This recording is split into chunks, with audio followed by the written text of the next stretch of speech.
Okay, you ready for it? Today, I've got a little bit of fire in me. So let's pause for a moment. Take a nice deep breath in through your nose and out through your mouth. And I want to say, leave your shitty partner. That's what I want to say to you today. I want to have a bit of a rant about how many people, and you're included, I'm assuming, that put up with crap in your relationship. Now, hear me out, because this is not going to be, a bit of a bitch fest, or it's not anything about, complaining and whinging about somebody else. I've got a method and there's method to my madness, right? I've been up since 3 o'clock, so you've just got to bear with me. I've been on a training call. But I really want to get this through to people because, and that's you. If you're listening, I want you to hear this deeply within, right? So many, and I've got mainly women in my community, but I do have the odd man in here as well. So if you're a man and you're listening, this relates, of course. But I really want to talk to the women that are putting up with crap in their relationships. And that was me as well. So I'm not sitting on a high horse here. Hey, Wendy, I'm not sitting on my high horse here and dictating to you. I'm coming from the other side where I put up with so much, and I want you to think about what it is that you are putting up with in your relationship and why you're doing it. Because here's the thing, guys, we tend to look external and say they're doing this and they're doing that, and it's their fault that my life is shit, right? But actually, it's you that's making the decisions to stay. It's you that's making the decisions to be quiet when actually you want to speak up. It's you that's making the decision to not say anything when they're not putting in the effort into the relationship. It's all about us, right? Everything. This is the spiritual. This is the dichotomy of life, right? Because we are in a spiritual experience. Everything that we see through our eyes is a holographic experience of what's happening internally. So if you're putting up with low standards, then you're putting up with those low standards. You're not speaking up and picking up the pieces and making the decision not to tolerate bad behavior, or not to tolerate gaslighting and neglect and lack of intimacy and emotional unavailability, right?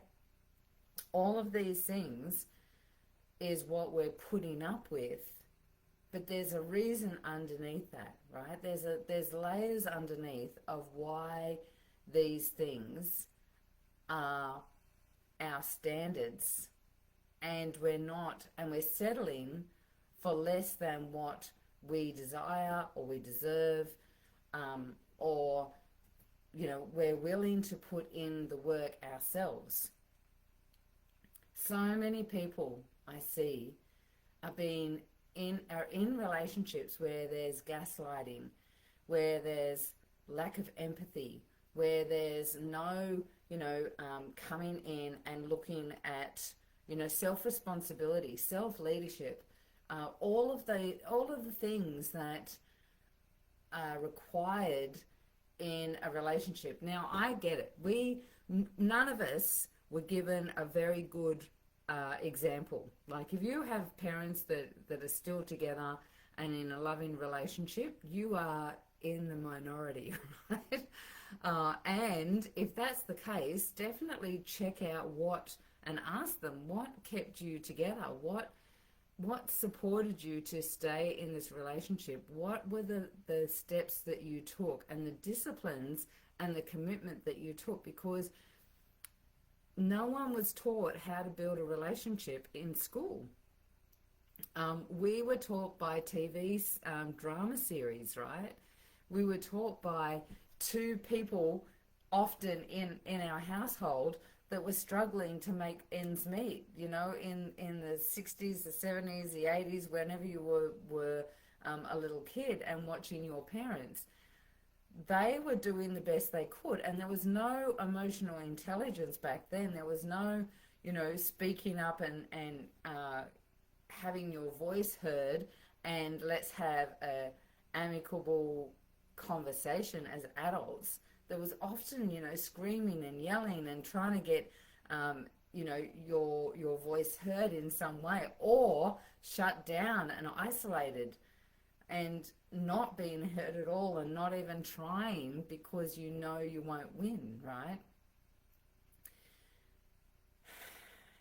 And so we watch our parents and our parents' parents, and we watch society, and we watch these TV drama series where there's so much, you know, discord and you know, that's the whole entertainment side of it, right? We watch these things and use these as examples for how we need to tolerate each other. And I am telling you, my life didn't change, and I didn't meet the love of my life and have an amazing relationship until I decided that I was not going to put up with any shit anymore. When I decided that I would rather be by myself than put up with crap, be neglected, be rejected, be gaslit, have someone trying to control my every goddamn move, trying to manipulate me into thinking that when I'm saying no, that actually I mean yes. What are some of the other, or that the way I thought was wrong, right? That actually there was something wrong with me because I thought differently, or my culture was different, right? All of those things, when I decided that actually it was more important for me to be in a peaceful environment, which if that meant by myself, then that meant by myself, than it was to try and change somebody else, heal somebody else, make them understand me. That's when my life changed. When I decided I would rather be by myself than be in a crappy relationship, that's when I started living for me instead. And that's when my standards changed, my boundaries changed, my expression changed, my identity of who I was changed. All of these things started shifting and changing, and through that process, and they're little incremental things, right? Like there's one story I tell. There's a couple that I really know are moments in time for me, and one of them was when I was married and discovered that you know, the reason he was a narcissist, and the reason he was an antagonist, and the reason why we couldn't work out how to live together was that there was something in his personality, right? And I won't go into it, but through that process I realized that I, as a healer, had an identity or a belief that I needed to heal all the men in my life, and it stemmed all the way back to being in a childhood situation where my dad was sick from the moment I was born, or you know, about 3 years old I think, and he was on a kidney machine, and he died when I was 15, and I was going to be a nurse so that I could look after him. And so I had this contract with him, contract with myself, contract with the world, that I was going to heal all the men in my life, right?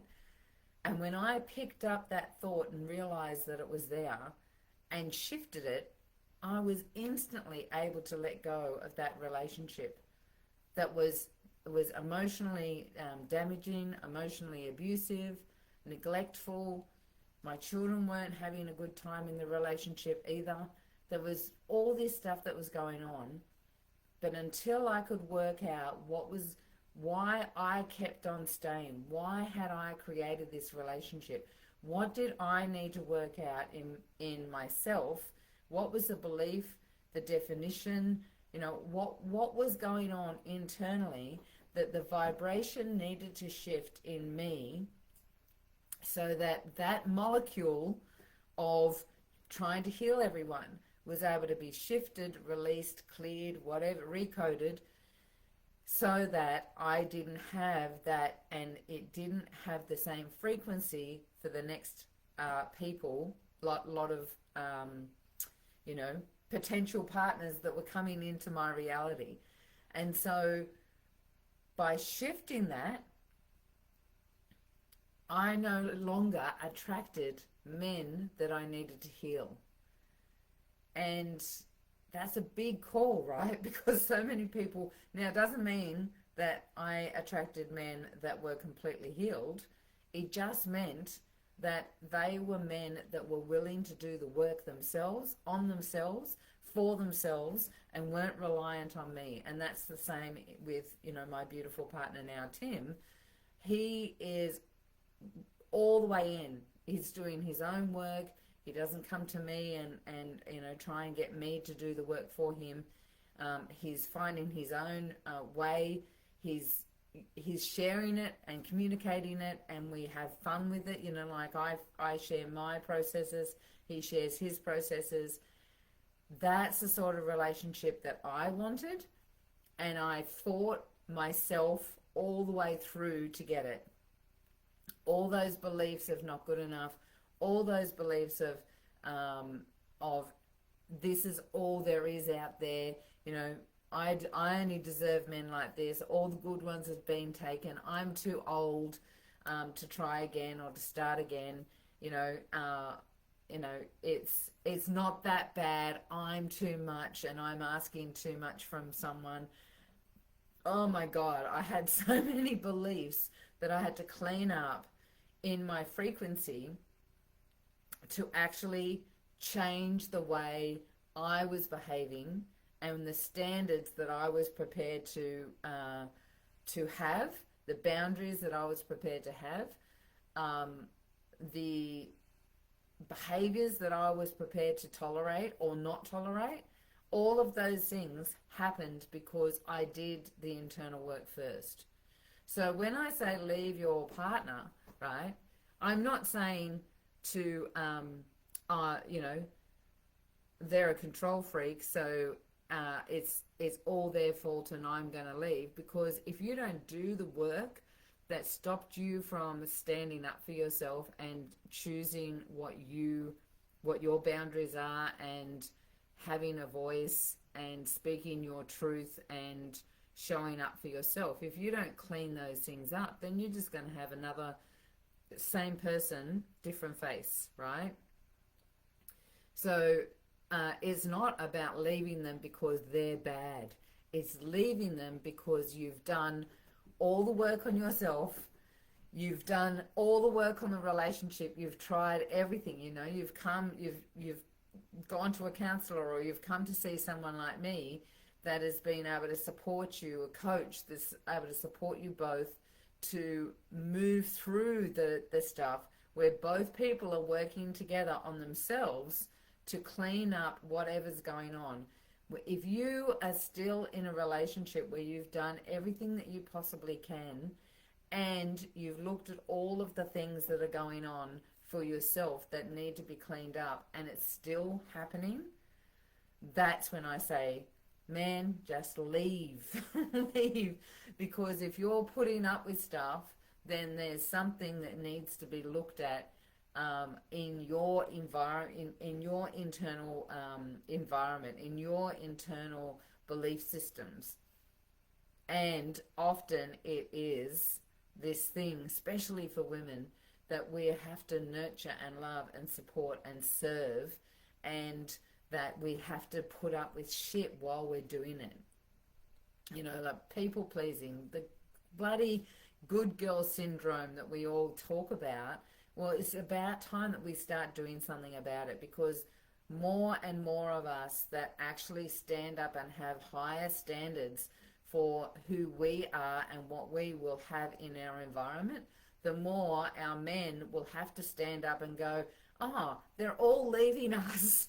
None of us have got any partners anymore. Maybe we need to start looking at our own behavior and cleaning up that little boy that is so traumatized from life and, you know, didn't know how to function in life. And now I need to stand up and be the man that these partners want us to be, right? These women want us to be, because they've been working on themselves, and now it's time for us to work on ourselves as well. So that's my rant. I just, you know, I had some time outside of my normal environment just recently, and got to see how other people live, and I just don't understand how people settle, that people settle for less than they deserve. And it's time to do the internal work, to make the choices, to stand up into a higher version of yourself. Because if you don't do it, no one's doing it for you. So that's me. That's my rant. We have a monthly mixer on. At the end of the month, we're having a little bit of a challenge at the moment with moving over from one platform to another. We're moving from Kajabi over to Go High Level. And there's a little technical glitch in the background that we're trying to work out by ourselves without having to reach out to somebody, and so now we're waiting for support. So at the moment we can't put our monthly mixer link together. We've got all of it in the background, but it's not live. So we are putting on, my team and I are putting on a monthly mixer this a little bit different, just to see. Let's play a little bit. It's called White Witch Earth Magic. And it's all about releasing patterns, right? But using the earth as a way of releasing these patterns. There's a particular technique that I have used myself before, and something that I've just found as well, and combining the two together to share a little bit of a ritual, sort of a bit of fun. And if you're interested and would like to know, we're not sure when it's going to be on. We've got to wait until we can get this sorted. But if you are interested, just put Earth into the comments, because it's going to be a great 90-minute event. So that's me. I've got another 2 training sessions today. The first one started at 3 o'clock this morning. Oh my gosh. And then I've got a couple of clients. So I will catch you again next week. Take care.